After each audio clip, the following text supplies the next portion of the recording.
ओम ब्रह्म सत्यम सर्वधार। आज दास का प्रसंग परोपकार की भावना, इसको श्रवण करें। बहुत ही सुंदर प्रसंग। इस परोपकार की भावना से क्या शिक्षा प्रदान कर रहा है ये प्रसंग, जब भी आप शुरू से आखिर तक श्रवण करेंगे तब आपको इसकी भावना के बारे में पता चलेगा। बहुत समय पहले की बात है, एक विख्यात ऋषि गुरुकुल में बालकों को शिक्षा प्रदान किया करते थे। उनके गुरुकुल में बड़े बड़े राजा महाराजाओं के पुत्रों से लेकर साधारण परिवार के लड़के भी पढ़ा करते थे। वर्षों से शिक्षा प्राप्त कर रहे शिष्यों की शिक्षा आज पूर्ण हो रही थी और सभी बड़े उत्साह के साथ अपने अपने घरों को लौटने की तैयारी कर रहे थे कि तभी रिसीवर की तेज आवाज़ सभी के कानों में पड़ी। आप सभी मैदान में एकत्रित हो जाएं। आदेश सुनते ही शिष्यों ने ऐसा ही किया। रिसीवर बोले, प्रिय शिष्यों, आज इस गुरुकुल में आपका अंतिम दिन है। मैं चाहता हूं कि यहाँ से प्रस्थान करने से पहले आप सभी एक दौड़ में हिस्सा लें।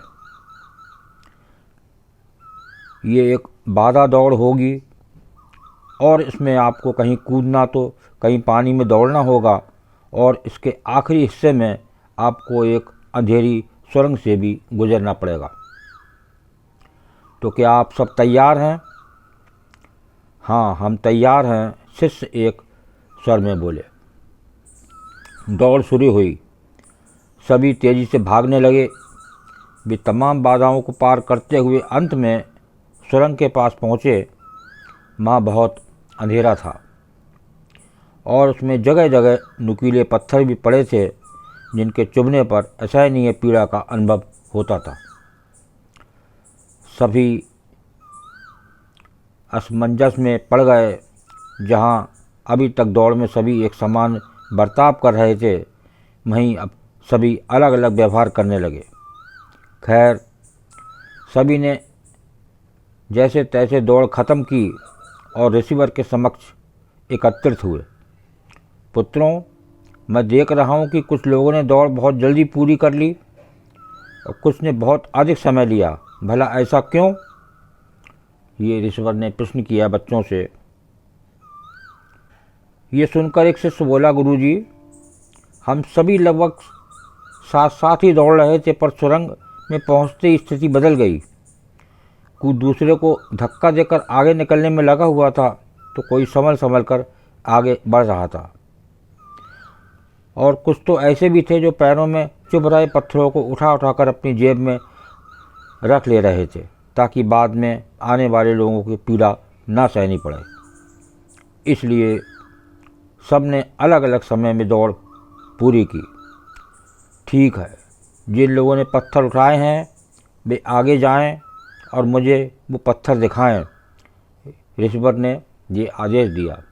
जिन भी बच्चों ने ये पत्थर उठाए हैं वो आगे आएं और मुझे ये दिखाएं, ये आदेश दिया।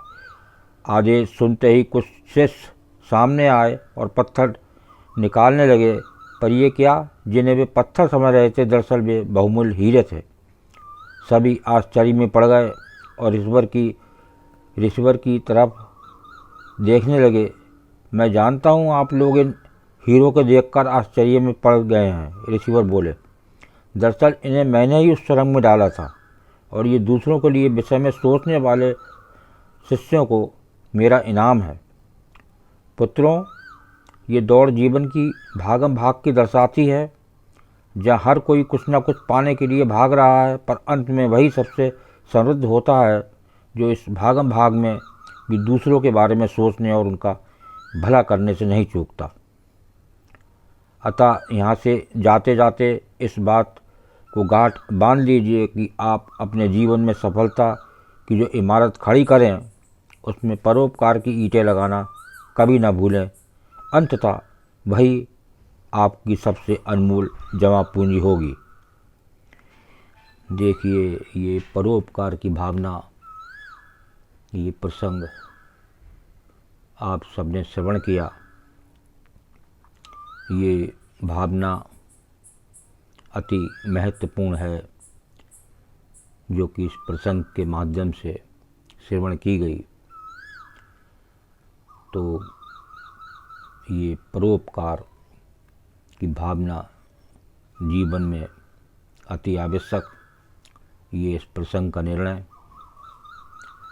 तो आज से इस जीवन में परोपकार की भावना, सेवा की भावना ये अति महत्वपूर्ण रखती हैं। इस पर हमेशा ध्यान देना चाहिए। ओम ब्रह्म सत्यम सर्वधार दास कागरे चैनल अच्छा लगा हो तो सब्सक्राइब करें, बेल प्रेस करें, लाइक करें, शेयर करें, ताकि आगे आने वाला वीडियो सर्वप्रथम यूट्यूब में मिले। ब्रह्म सत्यम सर्वधार।